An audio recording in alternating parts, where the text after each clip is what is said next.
Queridos amigos de Fuerza La Soriana, un saludo muy afectuoso a todos ustedes, espero que se encuentren bien. Y quiero aprovechar de esta oportunidad para agradecerles su gran esfuerzo por comentar mis videos y poner su grano de arena, su aporte, su sapiencia, sus conocimientos respecto a la sociedad Watchtower. En especial a mi querido amigo Alex Saile de España, que hace comentarios abundantes, muy interesantes, muy sustanciosos, comentarios que muestran su gran conocimiento respecto a la sociedad Watchtower y de lo que enseñaba.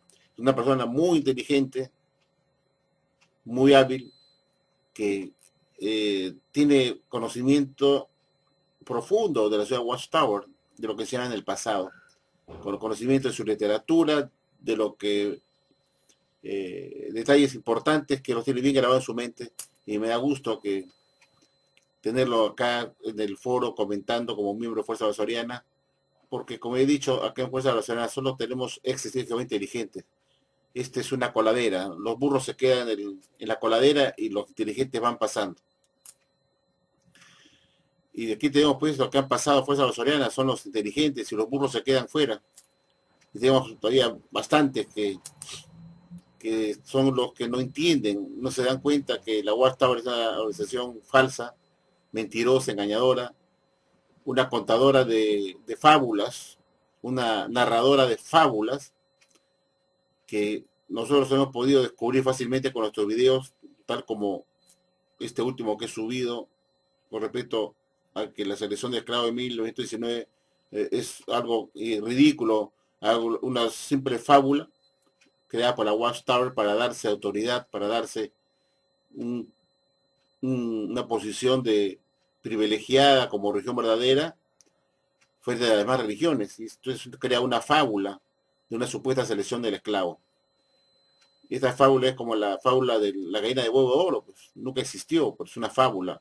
Como tampoco existió pues una carrera entre la liebre y la tortuga, esto es otra fábula.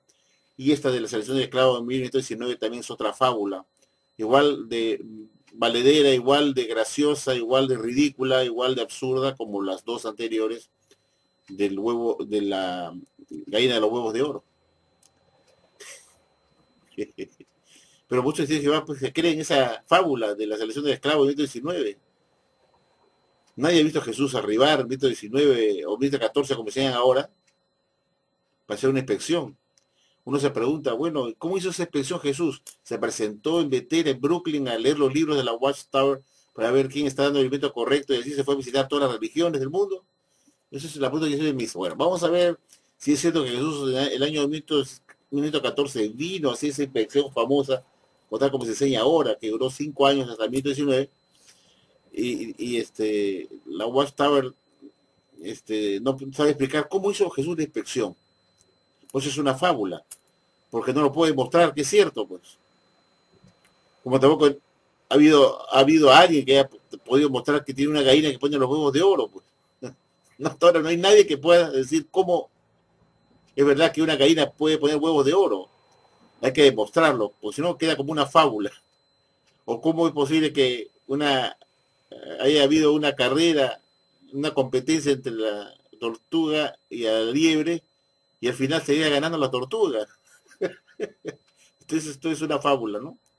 Igual que nadie puede demostrar que Jesús vino realmente a hacer su inspección a su templo espiritual, es decir, a la Watchtower, en el año 1914,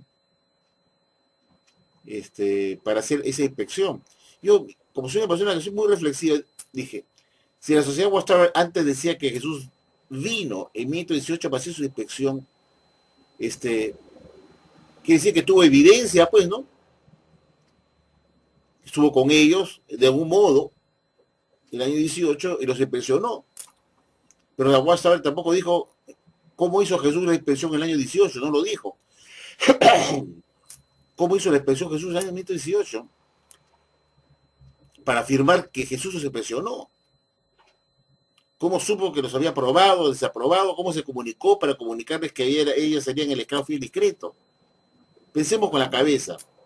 Cuando la Watchtower enseñaba antes del 6 de octubre de 2012, antes que dieran esta conferencia de Teatro Stanley, Decía que Jesús, esto lo enseñaba ya de la época de Rutherford, que Jesús vino en el año 18 a hacer su inspección a su templo espiritual para escoger a su esclavo fiel y discreto. Entonces yo la pregunta que me dice es, ¿cómo lo supieron? ¿Cómo supieron que Jesús hizo una inspección? Si no fue que Jesús tuvo que haberse manifestado, tocar la puerta de Betel allá en Brooklyn, tocar la puerta así, ¿quién es?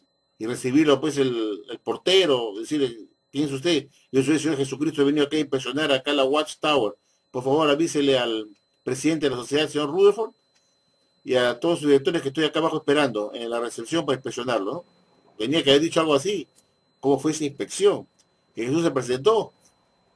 Pero como Jesús no se va a presentar, pues, por supuesto que si se hubiera presentado, que decía que Jesús ya había vuelto de verdad por segunda vez, y ya tenía que haber venido el Armagedón pues en el año de 1918, ¿no es cierto? Porque Jesús tenía que venir para hacer el Armagedón. Entonces no puede decir que Jesús vino por segunda vez el año de 19, tocar la puerta de Betel y presentarse de todo el mundo ahí.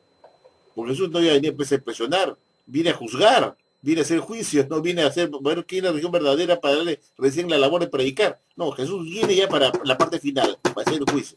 Entonces el señor no puede decir que Jesús se presentó, pues, porque si se presentó, entonces tuvo que haber venido al Armagedón, venía a juzgar, no solamente a la Watchtower a impresionarla, sino a impresionar a todas las naciones, a todo el mundo, a hacer la separación de las ovejas de las cabras, a hacer su trabajo de juicio a las naciones.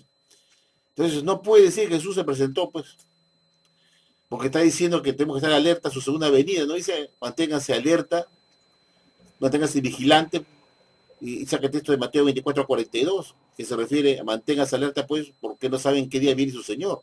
Y eso es lo que están los testigos de Jehová predicando en sus asambleas del distrito que han estado celebrando desde 2004 a 2005, y luego otra vez nuevamente con ese título de manténganse alerta y vigilantes del 2009 y 2010. Ya son 4 asambleas de distrito que se titula así, manténganse alerta. Es decir, manténganse alerta porque Jesús va a venir por segunda vez en cualquier momento de esa nube de cielo con todo por y gloria para hacer el juicio final. Entonces no podía haber dicho en la Watchtower, porque en el año 18 Jesús arribó para hacer, y se presentó a la tierra y tocó la puerta de Betel, porque Jesús no viene a presionar a un esclavo, viene a hacer el juicio. Viene a presionar a todas las naciones, a todas las personas, para hacer el juicio de las separaciones de ovejas y cabras. Y no a hacer una expresión para escoger quién va a ser aquel que va a predicar las buenas nuevas de las naciones recién durante su segunda venida, sino viene ese juicio. Entonces, no pudo decir que Jesús tocó la puerta de Betel y se presentó ahí delante de los directores, pues. Por eso la muestra decía que Jesús ya había vuelto, pero su porción había sido invisible. Entonces, si era invisible que Jesús anunció una porción invisible en el año 1914 y después en el año 1918 hizo su suspensión de su templo espiritual, ¿cómo lo supieron si él vino en una porción invisible? La muestra enseñaba que esa venida de Jesús se había entendido con los ojos del entendimiento espiritual, que no era con los ojos físicos, de los ojos literales, sino que los estudiantes de la Biblia de ese entonces habían entendido que Jesús ya estaba presente con su parucía invisible y su segunda venida en el año 1914, que Jesús arribó con todo su poder y gloria en esa nube del cielo en el año 1914. Así se enseñaba. Pero la gente se preguntaba, ¿y cómo no? Si Jesús ya vino, ¿por qué nadie lo ha visto? No, porque eso se ha entendido con los ojos del entendimiento espiritual. Entonces la gente se decía, pero ¿cómo puede tener la gente del mundo ojos de entendimiento si ellos no son fieles, si no son parte de la organización de Jehová, entre comillas? Porque decían pues que solamente los que forman parte de la organización de Jehová, los tíos de Jehová, los estudiantes de la Biblia, entonces eran los hijos que tenían ojos de entendimiento. Entonces se preguntaba, bueno, entonces, ¿de qué sirve que venga Jesús si la gente de las naciones no tiene ojos de entendimiento, puesto que no están dentro de la Watchtower? Y Jesús tenía que venir justamente para que tiemblen las naciones, ¿no? Porque dice que las naciones de la tierra, y tribus y lenguas temblarán cuando Jesús vuelva. Y si no tienen ojos de entendimiento porque no son testigos de Jehová o no son ustedes de la Biblia en ese entonces, ¿cómo, de qué servía que Jesús viniera por segunda vez en esa nube del cielo? Y eso fue entendido solamente por los testigos de Jehová que vivían en ese entonces, con esos ojos de entendimiento espiritual, y que no fue con los ojos físicos. De que esa segunda venida de Jesús en esa nube del cielo fue una explicación verdaderamente de una religión de porquería esta, una religión falsa hasta las raíces más profundas, enseñaba doctrinas falsas inventadas por hombres que estaban fuera de foco, diciendo que eso fue entendido con los ojos de entendimiento espiritual, y que solamente lo entendieron los estudiantes de la Biblia. Entonces, ¿de qué sirve que Jesús vuelva entonces en ese nuevo siglo si nadie lo iba a poder ver? Y, inclusive la idea es que temblaran pues las tribus, los tribus de las naciones, hacer las naciones temblaran al ver a Jesús venir. Eso era el sentido de la bendición de venida, para que supiera que Jesús es hijo de Dios y que tenía que venir a hacer el juicio. Y tenía que temblar, dice ella que tenía que temblar, ¿no? Ese Apocalipsis 1:7, de todo lo verá, y las tribus 2, 7 y 8, y tenía que temblar cuando Jesús volviera. Entonces, inclusive también está en Mateo 24:30, ¿no? Porque todas las tribus de la tierra temblarían cuando Jesús iba a volver. Entonces, ¿qué sentido tiene que Jesús vuelva en forma invisible, ¿no? Si no van a poder ver ni entender los que no son estudiantes de la Biblia. ¿Cómo iba a cumplirse esa profecía de que tenía que temblar? La cuesta no sabía cómo explicar todas esas cosas, y decía pues que, como les digo, que eso lo entendieron solamente los estudiantes de la Biblia por los ojos de entendimiento espiritual. Imagínense usted esta religión de porquería, que Jesús ya había venido en la nueva cielo con todo poder y gloria, en 14, y que eso fue entendido con los ojos de entendimiento espiritual, y que se debía entender como que Jesús desde el cielo ya estaba dirigiendo su atención a los asuntos de la tierra. Esa explicación de mamarracho que nos explicó la Watchtower durante los años previos a 1975. Después de 1975, la Watchtower, por el mes de junio-julio, cambia de posición y dice que la venida de Jesús en ese nuevo cielo con todo poder y gloria no había ocurrido en el año 14. Fue pues una metida de pata, puesto que no había ocurrido la gran tribulación en el año 14, sino que sería para el futuro, y eso también tiró también para el futuro lo que era la segunda venida de Jesús en la nube del cielo, puesto que la gran tribulación que la precede la pasaron para el futuro, y eso les creó problemas. Bueno, ese es otro tema que no quería tocar en este momento, ya lo expliqué en varios videos eso. Bueno, es una religión falsa, bueno, o sea, decían historias estúpidas, ridículas, ¿no? Es una recontra falsa, para gente débil mental como Gaiboredo, Luro, Tiranorex y todo, Vexio 0583, para todos aquellos pues como Luis Berrios, alias Luis Berrinche. Berrinche, ¿sabe usted lo que es berrinche, no? Son aquellos bebés que le dan la pataleta, pues, y no quieren hacer caso a su madre, ¿no? El bebé, ¿no? El bebé le da el berrinche. Y ahora, así es Luis Berrio, pues, ese chico. Berrinche, de niño, terco. Bueno, quería tocar un tema que Luz preguntó, y muchos han estado un poco intrigados. Bueno, quiero contarles lo que es esto del misterio terminado, el libro del misterio terminado. Fíjense, yo tengo aquí este libro, lo voy a acercar lo máximo posible. Este se llama el libro del misterio terminado. Es bastante antiguo. Este libro tiene del año 1917, ¿no? Dentro de 4 años más, este libro va a tener 100 años. Si es original de la época, va a tener 100 años. Es curioso, ¿no?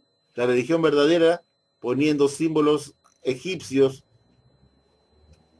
que la Watchtower después catalogó como de la adoración falsa de Satanás el diablo, poniendo en la portada un símbolo egipcio. Claro, pues Russell era un adorador de la piramidología, era un masón.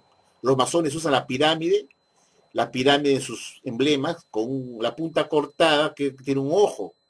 Es el ojo, ¿no? Es así, que es el ojo del iluminado, el que sabe más que el resto. Y ese es el concepto del iluminado, ¿no? Que tiene el masón grado 33, ese que es el iluminado, el que más sabe. Ay, caramba, perdón. Que es el que tiene el ojo de la iluminación. Y eso es por eso Russell pensaba que era el que sabía más, era el iluminado, pues era el indicado para enseñar las verdades de la vida, supuestamente metiendo la piramidología ocultamente como una doctrina de la Watchtower, como una doctrina de la Biblia, como si la Biblia apoyara la piramidología, cosa que la Watchtower después descartó con el juez Rutherford en la atalaya del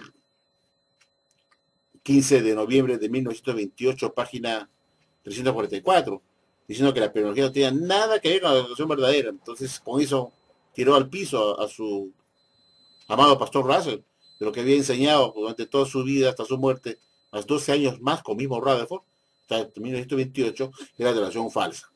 Y en este libro, El misterio terminado, que está explicado en este video que he subido, que la Watchtower dijo que una de las transgresiones que hizo la sociedad Watchtower, y este es el punto que quiero centrar en este video, dijo que una de las transgresiones que había cometido la Watchtower fue retirar de este libro es escrito en el año 1917, se me ha abierto un poquito, tengo que pegarlo.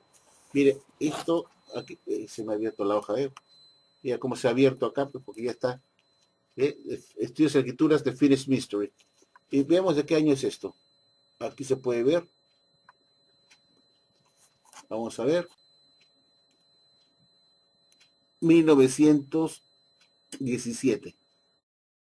1917.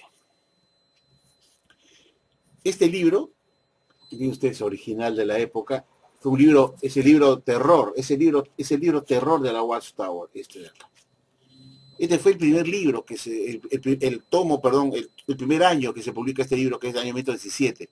Y este libro se siguió publicando en el año 1918, 19, 20, 21, 22, 23, 24, 25, 26, 1927, 1928, y ahí muere el payaso. Y ya nunca más se publicó este libro.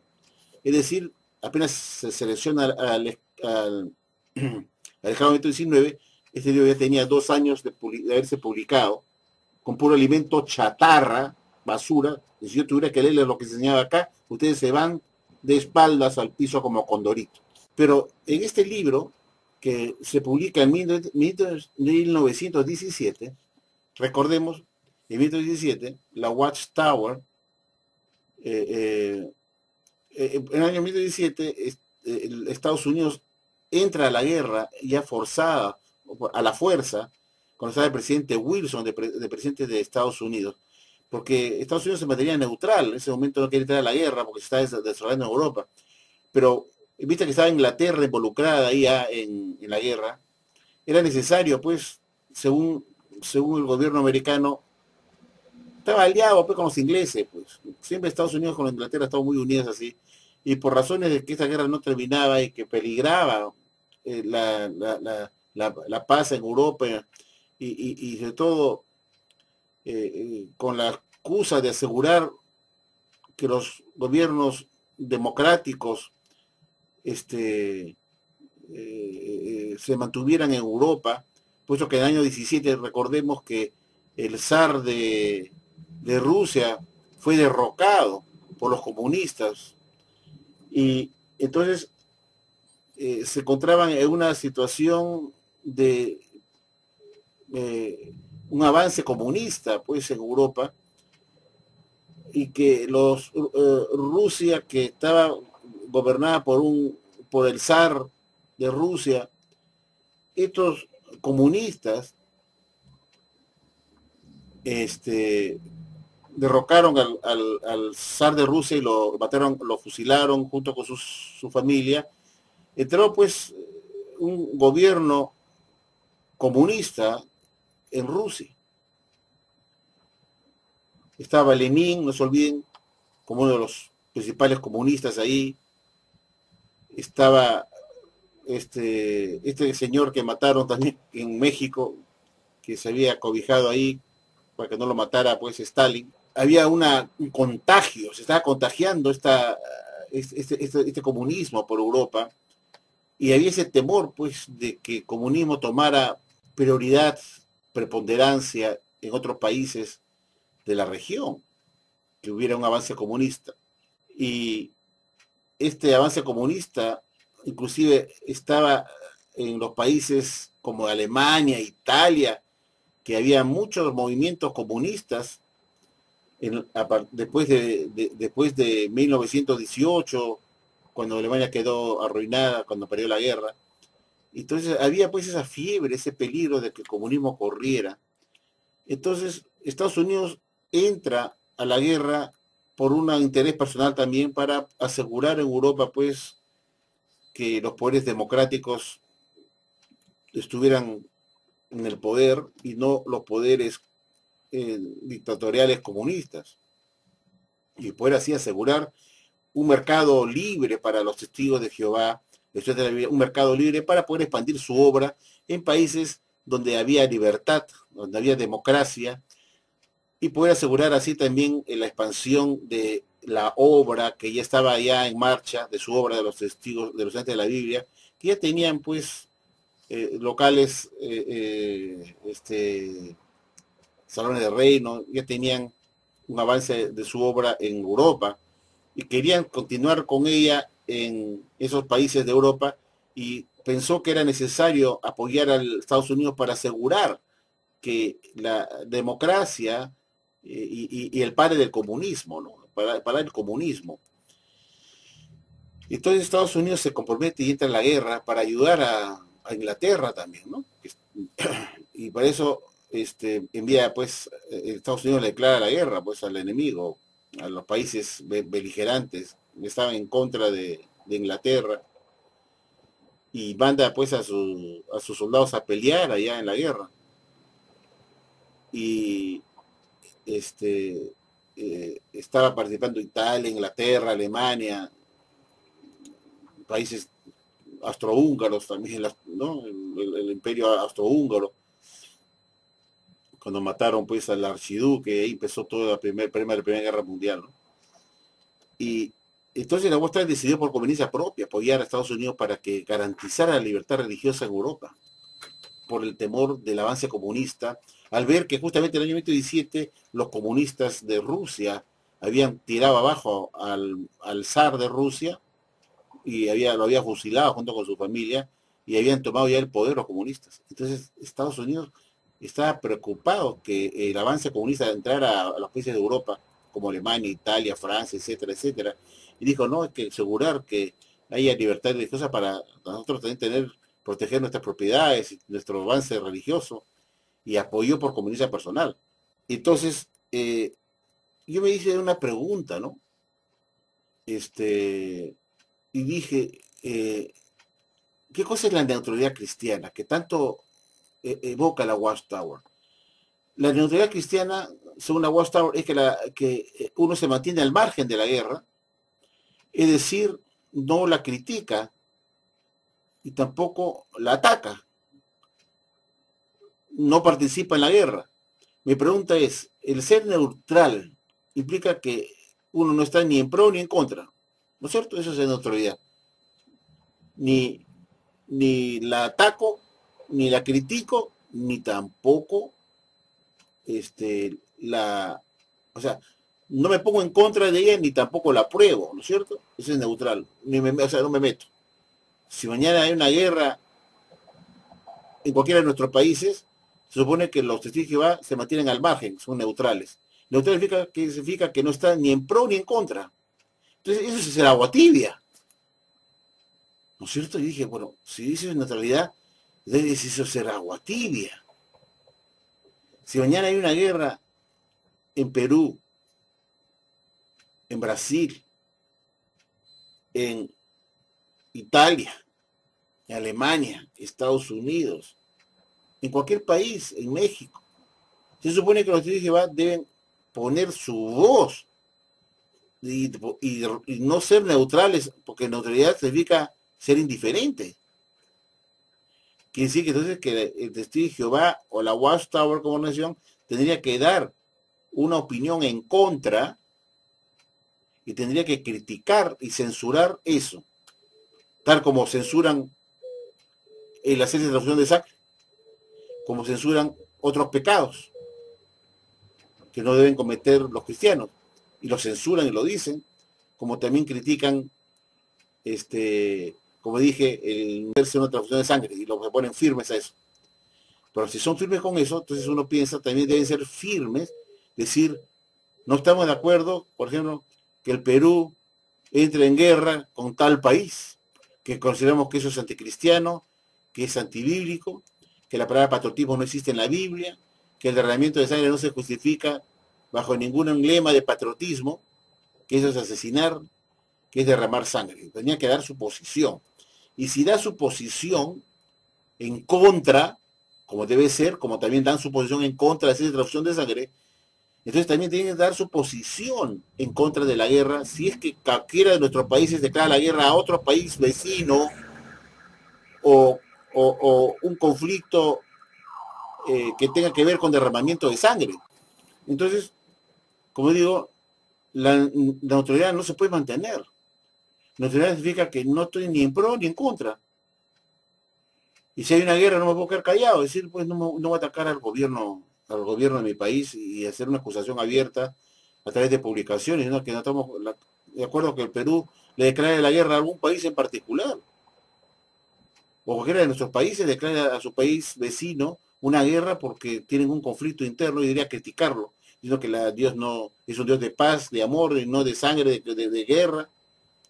Aunque eso también es un poco discutible porque le llaman Jehová de los ejércitos y en esa época de los tiempos de los israelitas hacía mucha guerra, ¿no? Pero era por una razón que Dios lo permitía. Pero cuando vino Jesús ya se enseñó pues la doctrina pues de que hay que amar a su enemigo, perdonar los 70 veces 7 y todas estas enseñanzas que Jesús dijo que no hay que volver mal por mal, que no matarás, todas esas cosas, ¿no? Entonces, la UASA tenía que tener una posición definida y tener que gritar su voz al cielo, tal como hicieron acá en el libro Misterio Terminado, pues. Y criticarla. Entonces, si uno critica la guerra, si la UASA critica la guerra que está haciendo en un país en particular, entonces ya rompe su neutralidad, porque está atacando, criticando, inmiscuyéndose y diciendo que estoy en contra.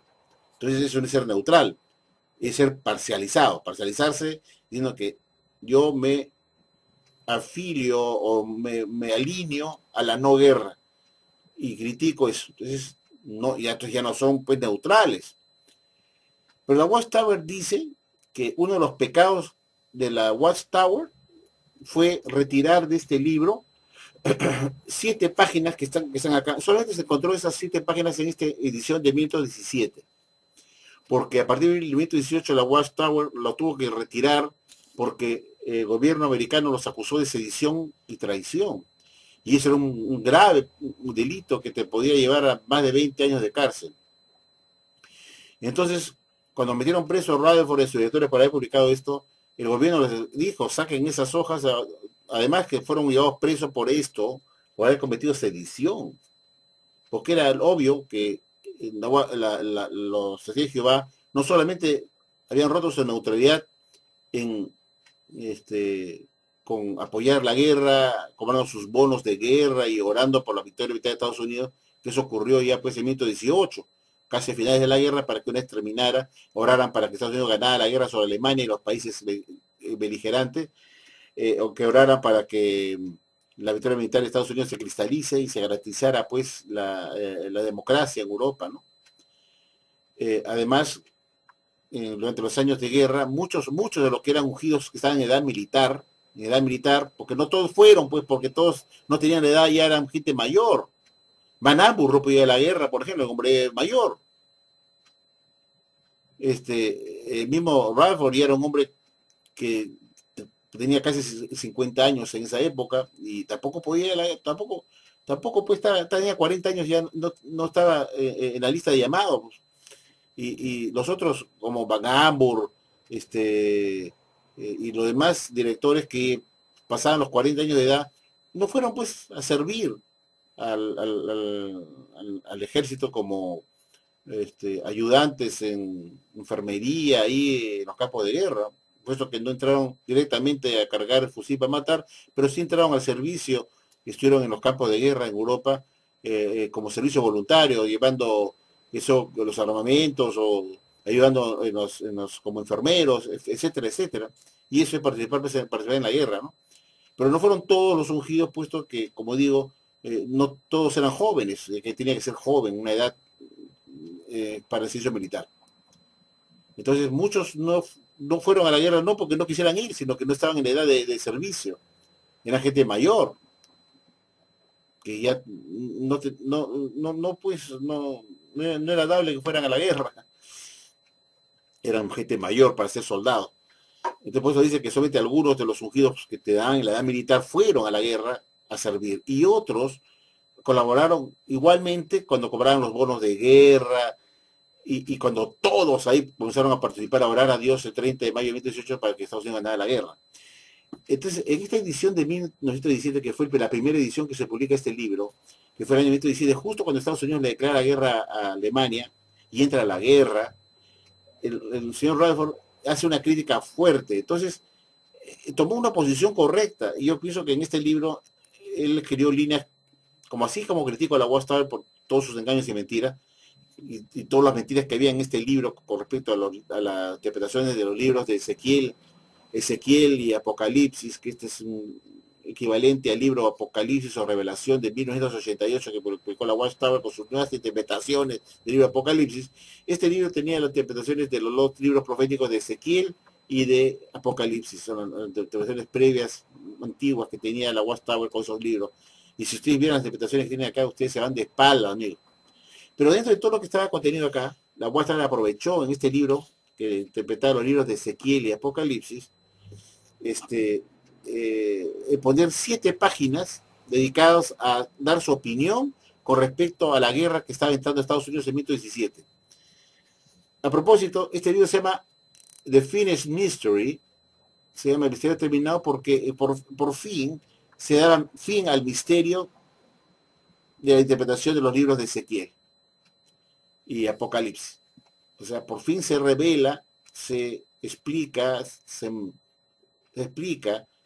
los significados de los libros proféticos de Ezequiel y Apocalipsis, pues se llama El Misterio Terminado, porque era un misterio, bueno, lo que decía Apocalipsis, sus palabras proféticas, que mucha gente no entendía, entonces decía el misterio terminado.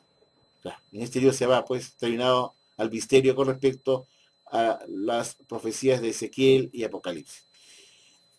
Pero en estas páginas que son de las 247, de las páginas 200, déjenme checar un poco, 247, vamos a checar un poco, 247 a las 253. De la página 247,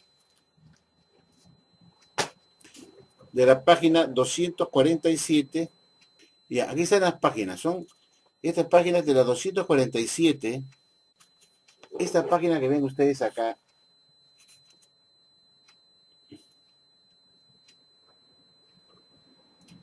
...247 a la 253... fueron las 6 páginas o 7 páginas siguientes que se a criticar duramente hasta 253 que está acá,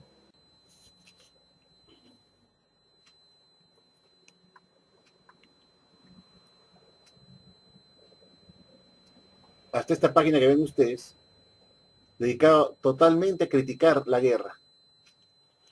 De la 247 a la 253. Solamente aparece en este libro esas páginas, que yo lo tengo, es original. Fueron las páginas de que el gobierno americano consideró que contenían sedición. Y ese fue el delito, el cargo que se les imputó a Rutherford y a sus directores, el cargo de sedición. Los metieron presos. Entonces la Watchtower dice, entonces a partir de 1918 la Watchtower tuvo que arrancar las hojas y las sacó para complacer a Babilonia la Grande, dice. Que esa fue una de las transgresiones, el haber retirado las hojas para complacer al gobierno, y se bajó el pantalón, como se dice, se rindió ante Babilonia la Grande, les pidió a los estudiantes de la Biblia, todos que oraran para que Estados Unidos ganara la guerra, y así complacer al gobierno americano, para que le bajaran la condena a Rutherford solamente, pues porque estaba preso, ¿no? Entonces tuvieron que hacer caso a lo que el gobierno americano les decía, de retirar esas 7 páginas que contenían sedición. Y mucha gente no conoce esa historia. Dicen que fueron metidos presos por cargos injustos. No, porque mostraron una posición correcta. Eso estoy de acuerdo con Rutherford, que en lo que había escrito ahí, lo único que yo puedo dar razón a Rutherford en este libro fue esas 8 páginas, porque todo esto es pura interpretación de Apocalipsis y Ezequiel, basura, pura porquería, elementos chatarra. como eso que la caja Miguel se papa de Roma, como que eso que la caja Miguel se papa de Roma, que la Leviatán una locomotora a vapor, y en fin, y que decía que este libro de 117 que 118 venía el fin del mundo, es decir, lleno de elementos chatarra, pero en estas 7 páginas lo único que yo puedo rescatar de ese libro es eso, que criticó duramente al gobierno de Wilson, el presidente Wilson, por meterse en la guerra y que era un derramamiento de sangre innecesario. Después que cambiaran de posición diciendo que era necesario apoyarla porque era necesario garantizar las libertades religiosas en Europa. En fin, se volteó, como se dice, pues se rindieron, pues abrieron la gran. Pero yo me hago una pregunta y me puse a pensar, o sea, aparte de haber pedido para orar por la victoria militar de Estados Unidos, aparte de haber comprado bonos de guerra, aparte de haber ido al servicio de soldados no combatientes para ayudar en la guerra, para ser portadores de mensajes o para ser colaboradores en enfermería, para hacer, qué sé yo, haciendo servicios indirectos y no cargando el arma para matar, pero estaban en servicio de campo ahí en la guerra, estaban defendidos con su uniforme, los ungidos, ¿eh? Estaban con su uniforme, los que estaban en edad militar. Por eso dice que algunos, pero no fueron todos, porque la mayoría eran mayores de edad, que ya estaban viejos para la guerra, ¿no? Para ir a la guerra más de 40 años de edad. Entonces eso no lo llamaban más que los jóvenes, que tenían 18, 20 años. Los ungidos que tenían 25 años de edad, ellos iban a la guerra. No es que por eso no fueron todos, pues, porque hubieran querido ir seguramente, pero no sé. Pero el año 17, cuando entra Estados Unidos a la guerra, el juez Rutherford comienza a criticar que esa guerra era necesaria, que se iba a perder mucha sangre, en fin, y los acusaron de sedición. Y dice que uno de los pecados que cometió, aparte de eso que he mencionado, el esclavo, el resto ungido, el resto del espiritual, fue el haber arrancado esas hojas. Pero justamente el arrancar las hojas era lo correcto, pues, para mantenerse neutrales, ¿no es cierto? Porque al haber publicado ese libro con esas hojas, habían roto su neutralidad. Justamente al haber publicado esas hojas era romper su neutralidad porque se metieron a opinar en contra. Y ese romper su neutralidad, que dieron mantenerse al margen, ni en pro ni en contra. Ni critico ni apoyo. Pero justamente al arrancar las hojas, estaban retrocediendo a lo que habían cometido previamente al haber opinado en contra, que los llevó a romper su neutralidad. Entonces dice que uno de los pecados que cometió fue arrancar las hojas y no seguir manteniendo esas hojas que criticaban la guerra. Pero no se dice que, no dicen que los estudiantes de vida rompieron su neutralidad porque entraron en la guerra, sirvieron en el ejército, oraron por la victoria militar. Claro, eso era romper su neutralidad, obviamente, porque se involucraron a apoyarla. Pero también romper la neutralidad consistía en publicar esas 6 hojas, pues 7 hojas, criticando al gobierno, ¿no? Eso también romper su neutralidad. Entonces yo me pregunté, si eso es romper la neutralidad y después la arrancaron, entonces estaba bien, pues, porque querían volverse neutrales, pues, y se arrancaron las hojas, ¿no? Para volverse justamente neutrales y no opinar en contra. Y me mantengo al margen, pues lo arrancaron. Pero la muestra dice que eso fue una transgresión del haber arrancado las hojas. Pero es justamente eso que estuvieron haciendo, que era romper su neutralidad, al opinar duramente en contra de la guerra. Entonces yo dije, ¿por qué la muestra dice que uno de los pecados de los ungidos fue arrancar las hojas del misterio terminado? Si justamente querían mantenerse neutrales, mejor los arranco, ¿no? Para que no opinar en contra, me mantengo al margen. Pues la muestra dice que eso fue un pecado, el haber arrancado las hojas y no seguir manteniendo su posición estricta en contra de la guerra y dejar que esté puesta así me condenen a muerte. Pero si el pecado fue el romper su neutralidad, entonces estaba haciendo bien en sacarlas. Es decir, tratar de retroceder y componer lo que habían hecho mal y no inmiscuirse en la guerra ni opinando en favor ni en contra y me mantengo neutral. Entonces, ¿cómo la UAS puede decir que el hecho de arrancar las hojas y constituyó un pecado más a retirar las hojas y complacer a Babilonia la Grande? Claro, estaba complaciendo a Babilonia la Grande para que no lo siguieran metiendo preso, pues tienen que arrancar las hojas, que los llevó a Rutherford a que los acusaran de sedición. y lo metieran preso. Entonces justamente tenían que retirarlo, pues, porque la ley, el juez ordenó que se retiraran esas sogas porque quedaba zozobra durante la guerra en Estados Unidos y tuvieron que arrancarla.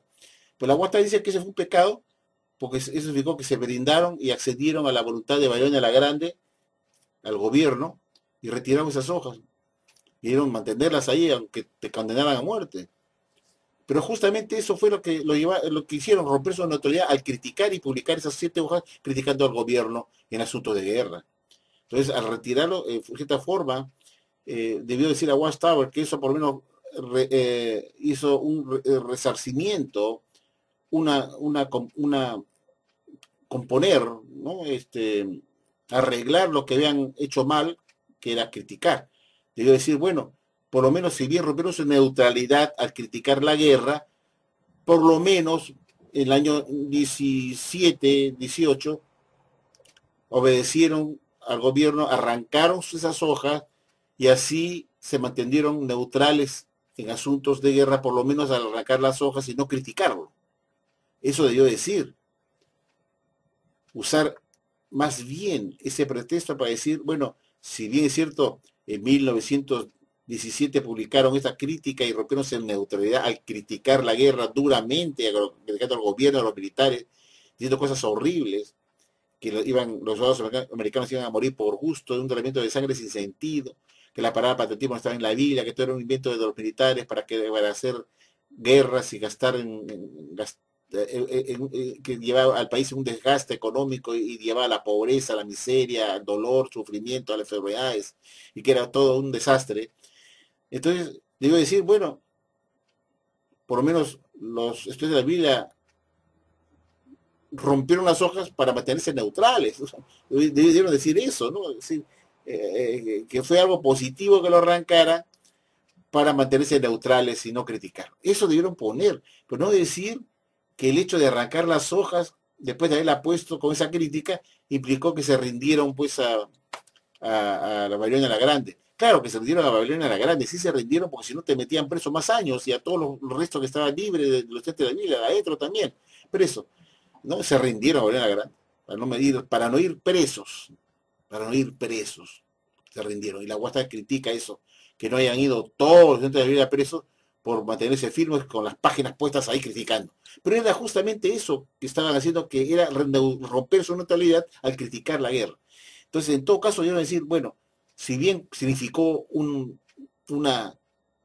rendimiento hacia Babilonia la Grande y hacer lo que Babilonia la Grande le estaba pidiendo que sacaran las hojas, si bien significó eso, que se echaron, se bajaron el pantalón, como se dice vulgarmente a Babilonia la Grande, a la vez significó que retrocedieran a una posición de neutralidad para no criticar la guerra y mantenerse neutrales. Eso significó realmente al fondo de arrancar las hojas. Es decir, rompí mi neutralidad al criticar al gobierno y me han metido preso. Y ahora el gobierno me pide que lo saque, porque eso es sedición. Y yo lo saco porque tengo miedo que me metan preso, que me metan más preso, más estudiantes de la Biblia que están atrás publicando ese libro con eso y no han hecho caso al gobierno después que lo ordenó el juez, que no se publicaran esas 8 hojas, puesto que los amenazaba de 20 años presos todos aquellos que hicieran eso. La UASA quería que se martirizaran, pues, fueran mártires todos y fueran presos y siguieran publicando y desobedecieran al juez, o sea, al juez que respetaba a Gabriela Grande, y que se me los metieran presos, ¿qué importa? Quería eso, para quedar mártires y decir, ve, qué fieles que fueron, pero no fueron fieles porque tuvieron que arrancar las hojas y se evitaron que los estudiantes de la vida que no estaban presos fueran a prisión también. Y a la vez sirvió para que a Radford le bajaran las penas, puesto que a poco tiempo que tenía la guerra los liberaron a todos. Fueron prisión solamente unos meses, ¿eh? Por si acaso, no fueron los 20 años que les condenaron a prisión, no se cumplieron, puesto que eh, obedecieron al gobierno, arrancaron las hojas, fue un desliz, lo pusieron como un desliz y bueno, ya que se hagan libres por su ideología religiosa. Ya. Bueno, no están de acuerdo con la guerra, no podemos meter los 20 años a la guerra a preso, pues, porque no están de acuerdo con matar a la gente, ¿no? Lo soltaron a Rutherford en el año 19. O sea que estuvo preso unos cuantos meses nomás. Todas las navidades del año 18. Y entonces, yo me pregunto, ¿en qué consiste la neutralidad entonces? Que veo que mi país declara la guerra al enemigo y yo me quedo pusilánime, indiferente, y no digo nada, y no pongo mi voz al grito al cielo y lo publico abiertamente, que los testigos de Jehová, como cristianos, no estamos de acuerdo en el derramamiento de sangre, y se quedan mudos, porque no quiero que me expropien mis bienes en mi país, porque si me enemisto con el gobierno, de repente nos expulsan del país y se quedan con nuestras propiedades. Entonces, por conveniencia propia, dice, me hago de la vista gorda para que no me toquen mis bienes que tenemos de salones de reino por todo el Perú, por todo el país, y si me enemisto con el gobierno, de repente nos expropian todo. ¿Mm? Porque más me interesa el dinero. Me quedo callado, entonces me mantengo neutral. ¿No es cierto? Claro, porque ahí está en juego los bienes de la Watchtower en el país. Su casa Betel, sus cientos de salones de reino que tiene por todas las provincias del Perú, o cualquier país, no es de Perú, cualquier país. Ese es un ejemplo nada más, ¿no? Entonces me quedo callado y digo, es una realidad hipócrita, ¿no? Porque es hipócrita, porque estoy viendo que se está matando gente y no digo nada. Que va a ser un derramamiento de sangre inútil, de gente que se sacrifica por ideales, por un falso patriotismo. Y se cae la guerra y digo, me hago la vista gorda para que no me quiten mis bienes que tengo yo como Watchtower, como país extranjero. Y no me interesa que se maten ellos, porque se maten porque me mantengo al neutral, pues para que no me quiten, no me expropien los bienes de la Watchtower en el país, porque los he criticado.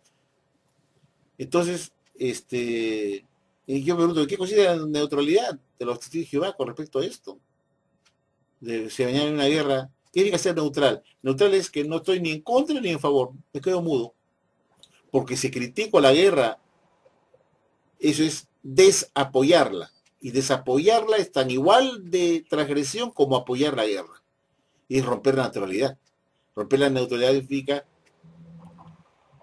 tomar parte en pro o en contra.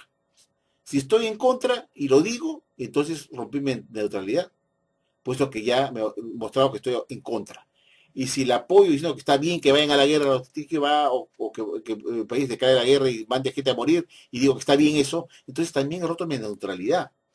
Y en ambos casos, es romper neutralidad. No significa que yo no opino ni en pro ni en contra. Si mañana quieren pelear, que el gobierno los manda a la guerra y quiere que vayan, me quedo callado, no digo nada. Porque si doy mi grito al cielo, corre peligro, estoy poniendo mis intereses personales como el Watchtower, ¿no? Entonces rompe su autoridad moral como organización, ¿no? Se queda muda, ¿no? Por conveniencia personal, porque, bueno, que se maten, pues son extranjeros que se maten entre ellos, ¿qué me importa? Pero que no me toquen mis bienes de la Watchtower, porque si tomo parte y digo que no estoy de acuerdo con el país en que haga la guerra, y muestro mi posición cristiana firme, me pongo, de repente nos expropian del país, nos expulsan, y que expropian los bienes de la Watchtower en el país y se acabó la obra. Y como estoy pensando en forma interesada en que tengo bienes en ese país que son míos y amo el dinero, entonces con excusas de una falsa neutralidad dejo pasar cosas que censuraría. Pero cuando se trata de la cuestión de transfusión de sangre, la Watchtower no es nada neutral y lo dice abiertamente que se opone a la transfusión de sangre. Pero si estuviera en juego sus bienes de la Watchtower, si el gobierno peruano le dice, por ejemplo, peruano o gobierno de cualquier país, saco de mi país nada más como ejemplo, pero si el gobierno peruano le dijera, si ustedes, señor Watchtower, comienzan a seguir censurando a sus miembros peruanos, que no se hagan transfusión de sangre porque es un pecado, yo les voy a expropiar a ustedes, los voy a expulsar del país porque están matando gente y les voy a expropiar sus bienes. Van a ver ustedes que se queda muda y se mantienen neutrales con esto de la sangre también. Y dicen, bueno, que quede concepto de conciencia y ni me meto, ni en pro ni en contra, porque estoy pensando que si sigo fregando, haciendo que mueran peruanos, colombianos, ecuatorianos, brasileros, chilenos, cualquier país, paraguayos, argentinos, sigan muriendo por culpa de nuestra posición estricta en contra de la transfusión de sangre, y que mueran sus ciudadanos por nuestra culpa, como nación extranjera que somos, de este manera, los que se apropian la Watchtower y todos sus bienes los botan del país, para que no sigamos matando a gente de países extranjeros con el cuento de la transfusión de sangre, que es un pecado. Y si el gobierno dice, bueno, si siguen con eso, le voy a expropiar todos los bienes de la Watchtower y los voy a expulsar del país. Para ver ustedes cómo se convierte también en una cuestión neutral, la cuestión del asunto de la sangre. Porque la Watchtower estaría pensando en su interés económico. Ah, no, si me meto a opinar en contra de esa transfusión de sangre, si me meto a opinar en contra de la transfusión de sangre, que sigan muriendo más ciudadanos de ese país donde estoy yo como sucursal, y el gobierno me dice, si siguen ustedes haciendo eso, que tienen la idea de nuestros connacionales para que se hagan morir por una supuesta transgresión a la ley de Dios, por ser de transfusión de sangre, yo les voy a apropiar su bienes de la Watchtower y los voy a botar del país. Van a ver ustedes que la Watchtower, cuando les toca ese bolsillo, dejarían como un asunto de neutralidad cristiana también la transfusión de sangre y todas otras cosas, ¿no? Entonces es un ejemplo como la Watchtower, con el asunto de la supuesta neutralidad en el asunto de guerra, y no, o sea, es hacerse de la vista gorda, porque esa posición de neutral es sinónimo de hacerse de la vista gorda, porque corre peligro que me expropien los bienes de la Watchtower en mi país, pues. Y no quiero correr con eso, pues, ¿no? No quiero correr con ese peligro, ¿no? Tal como ocurrió con Alemania, cuando Hitler expropió los bienes de la Watchtower, cuando pensó que era pues una organización financiada por judíos, pues, porque se llamaba Zion Watchtower, la atalaya de sionismo. Entonces se llama la atalaya de sionismo. Ah, suena judío, sionistas. Ah, vuestros le prepararon la Watchtower, los bienes. Entonces la Watchtower también, bajo esa experiencia del pasado de la Primera y Segunda Guerra Mundial, dijo, mejor nos metemos neutrales, así no nos meten presos, ¿no? Y sobre todo, no corremos el riesgo que nos expropien nuestros bienes de la Watchtower como ocurrió en Alemania, en la Segunda Guerra Mundial.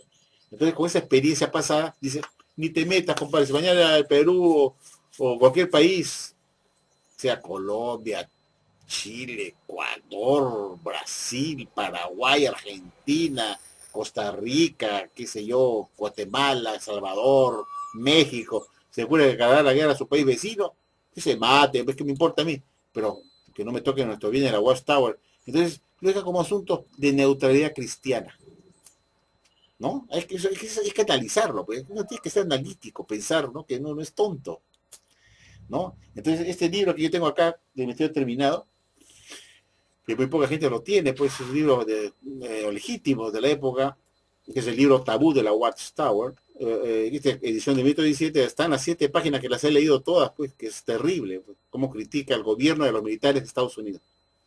Por eso lo metieron preso por delito de sedición.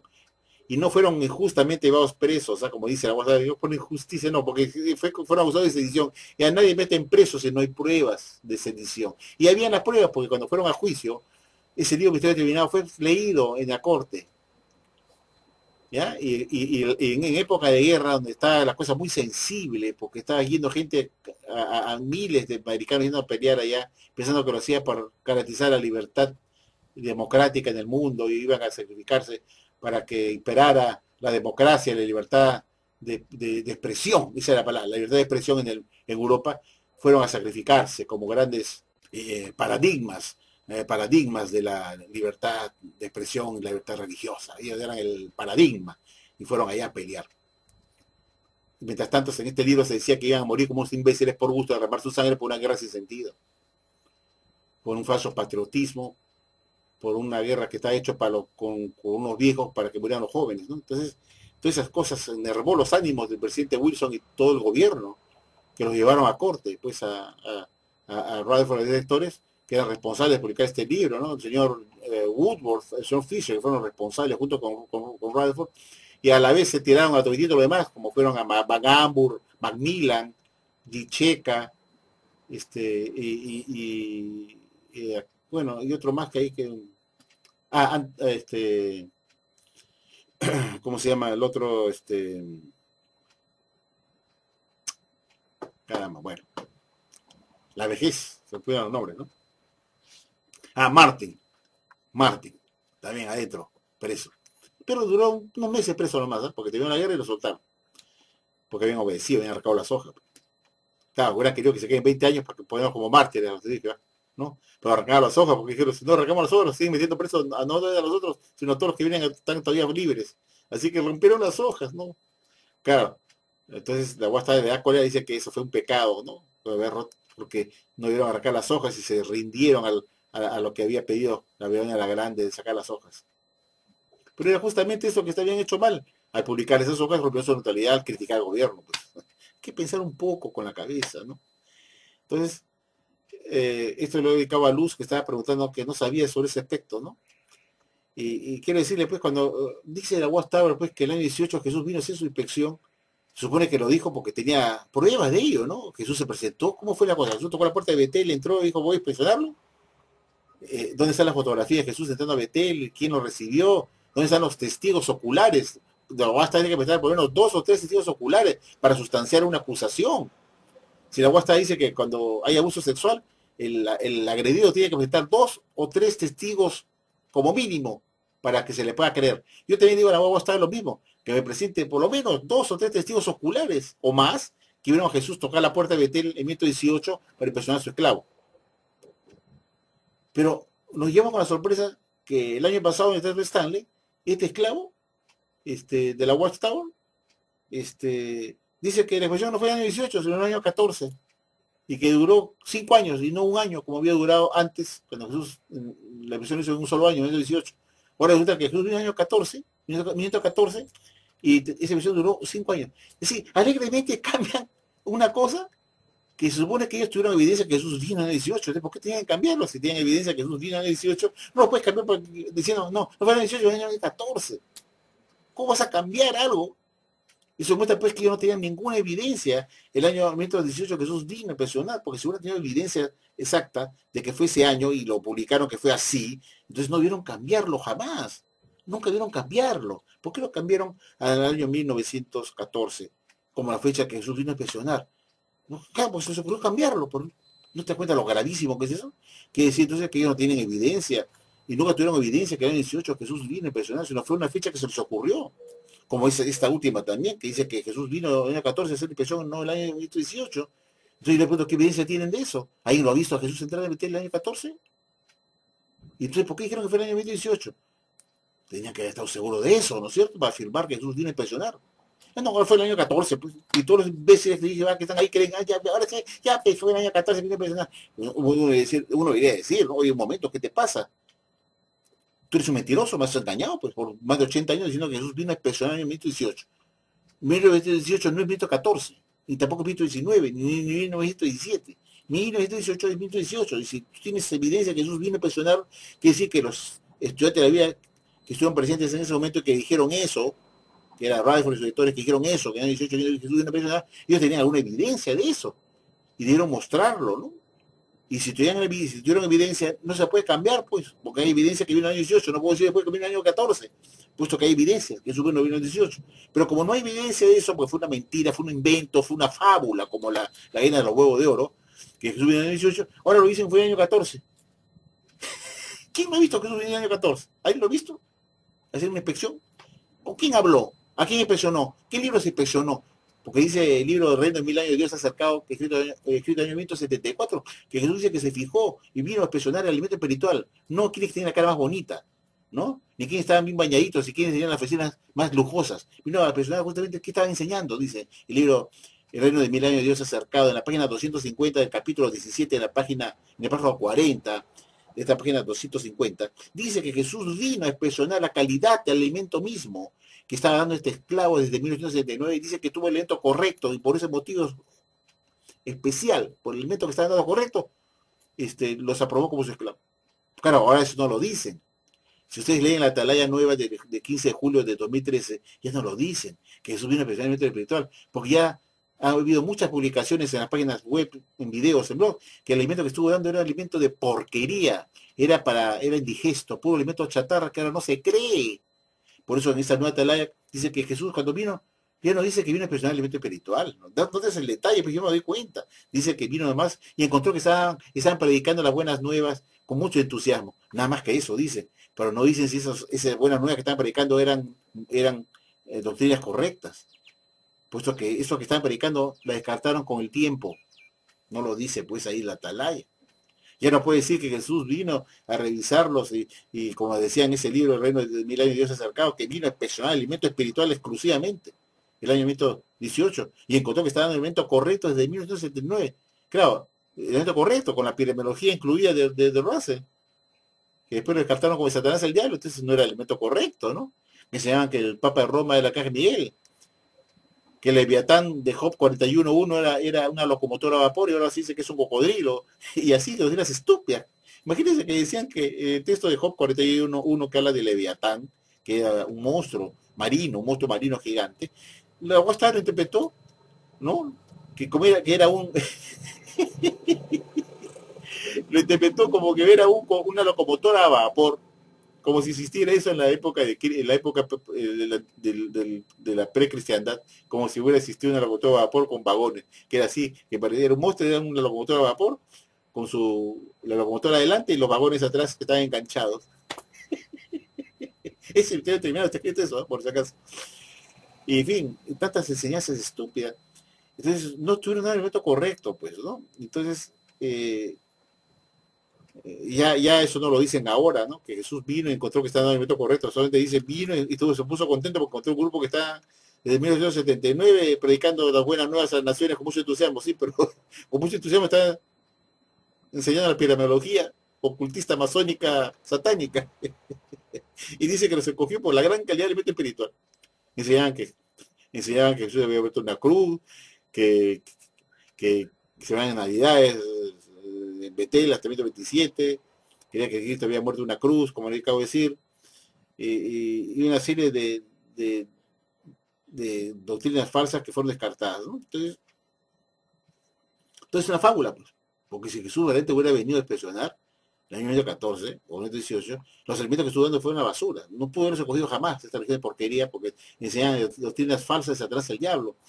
Todo es una fábula, como la fábula de la liebre y la tortuga, que al final en esa carrera gana la tortuga frente a la liebre.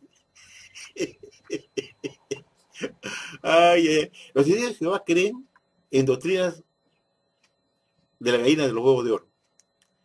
Es igualito. Es como si un testigo de Jehová creyera que existe una gallina que pone huevos de oro. Y eso no tiene que creer en eso. Cree en la gallina del huevo de oro.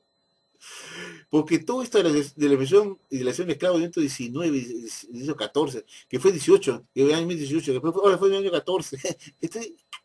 No es para desanimarse si esta religión de porquería, que sea imbecilidad y media, es fábulas. Que Jesús vino. ¿Quién ha visto a Jesús en el 1914? Necesitamos 2 o 3 testigos oculares que corroboren eso, si no nos acepta. Pues. No dice Westphal que también ellos para sustanciar una acusación de abuso sexual, decir a la proxeneta, bueno, 2 o 3 testigos para sustanciar eso. Yo le digo a Westphal también que me mande 2 o 3 testigos que vieron a Jesús venir el año 14, entrar a Betel, sentarse con el señor Rutherford y sus editores para checar toda su literatura. ¿Y qué momento lo nombró como su esclavo? ¿Quién lo dice? El cuerpo gobernante. ¿Y por qué tengo que creerlo? Porque lo dice el cuerpo gobernante. ¿Y quién es el cuerpo gobernante? Es el conducto que usa Jesús para dar su sonido espiritual. ¿Quién lo dice? El cuerpo gobernante. ¿Y por qué debemos creer eso? Porque lo dice el cuerpo gobernante. Y tienes a Caiboredo, ahí sus 153, que creen fábulas. Porque son unos babosos, pues. Yo me imagino que van a su salón de reino con su chupeta ahí, con su caramelo, ese como usaba Coya, ¿no? Con su caramelo. Y ellos van al salón de reino con su caramelo en la boca. Le cuentan fábulas ahí, que Jesús está visto, todos aplauden muy pesado. Ahí está tu Stanley. Les cambian las doctrinas así, asquerosamente, y aplauden eso. Qué bien, pues, no, 18, no, 14. Ya qué bien, pues aplaudo, como un tío de imbéciles, pues. Lleno de gente, en el mundo puede estar dividido por los inteligentes y por los burros, ¿no? Y acá finalmente estamos inteligentes como Luz, como Juliet, como tantas chicas que están acá participando, que todos mis amigos fueron allá. Son gente inteligente, pues. Acá no puede entrar como Luis Berrios, Tirano Rex, no puede entrar acá porque su cerebro nacieron con cerebro limitado. Pues. Entonces, aquí está la crema innata de la inteligencia. Los tíos que va sagaz e inteligente como es Luz, como es Alex Saile, Megasidero, Jorge Nicholson. Gente inteligente, pues que nacieron con tuvimos el privilegio de tener el cerebro no de adorno, sino para usarlo, ¿no? Bueno, eso quería comentar, amigos, me pasó un poco. Gracias por escucharme nuevamente. Y saludos a todos, un abrazo fuerte y sigan comentando, pues, denle duro, pues, a los que... Chao, amigos, un beso para todos.